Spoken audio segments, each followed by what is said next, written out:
At 10:17 a.m., the sound of scissors snapped through the classroom louder than the teacher's chalk. Chloe Whitman, blonde hair pulled into a cheerleader's ponytail, grinned as she yanked Aaliyah Johnson's shirt forward and sliced it clean down the seam. "Oops," she mocked, voice dripping sugar and poison. "Didn't know thrift store fabric tears that easy." The class erupted in laughter, sharp and merciless. Aaliyah froze, her brown skin burning beneath fluorescent lights, her eyes dropping as if the tiled floor could swallow her whole. She crossed her arms, but it was too late. The cut fabric gaped open, revealing the ink across her chest, an insignia no high schooler should have carried. A red cross, angel wings, and the number 847 etched with military precision. The laughter faltered. Breathing stopped. Even Chloe's smirk slipped for a heartbeat. "Seriously?" Chloe barked, her voice rising to cover the unease. "What is that supposed to be? Some gang tag?" "Figures." Her friends giggled, eager to follow.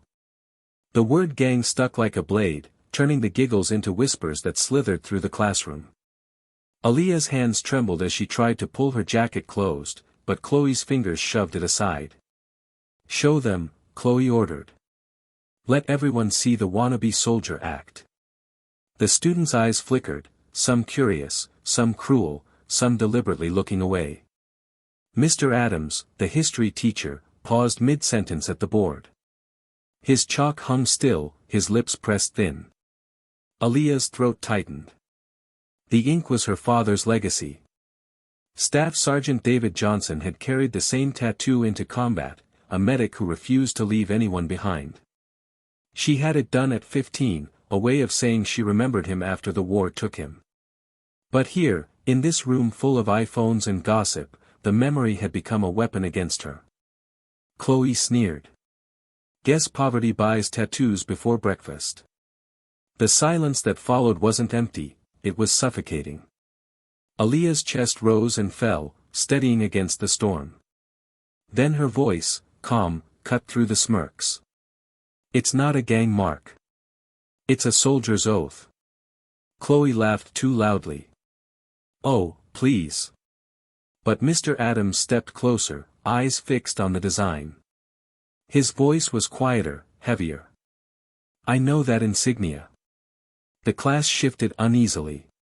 "That's a medic's mark from Firebase Phoenix. The number 847, that's the count of soldiers one man saved before he died." His gaze moved from the tattoo to Aaliyah's face. "Your father served." Aaliyah's lips trembled, but she lifted her chin.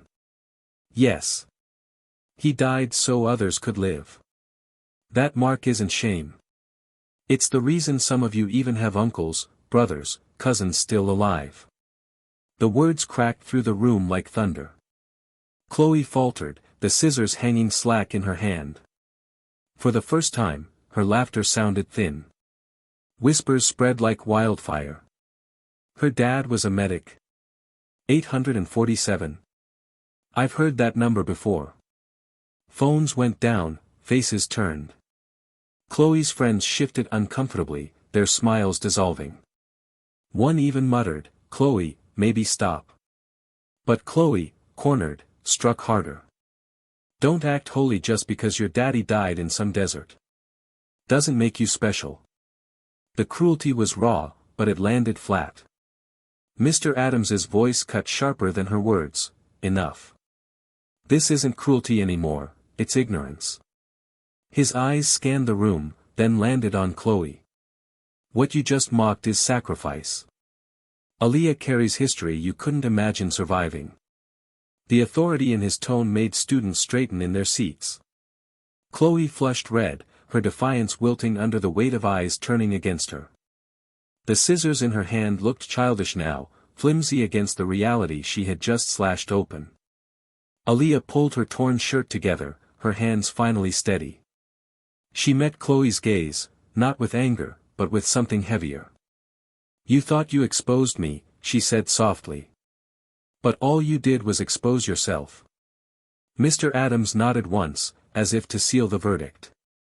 The class was silent, the kind of silence where everyone knew something irreversible had happened. Chloe dropped the scissors onto her desk, the clatter echoing her defeat. Aaliyah turned toward the window, sunlight catching the edges of the tattoo, and whispered just loud enough, "Ink is memory. Memory is truth. And truth doesn't bow to cruelty." By the time the bell rang, no one was laughing. Some were ashamed, some were inspired, but all of them had seen the moment a girl stripped of her shirt found her power instead.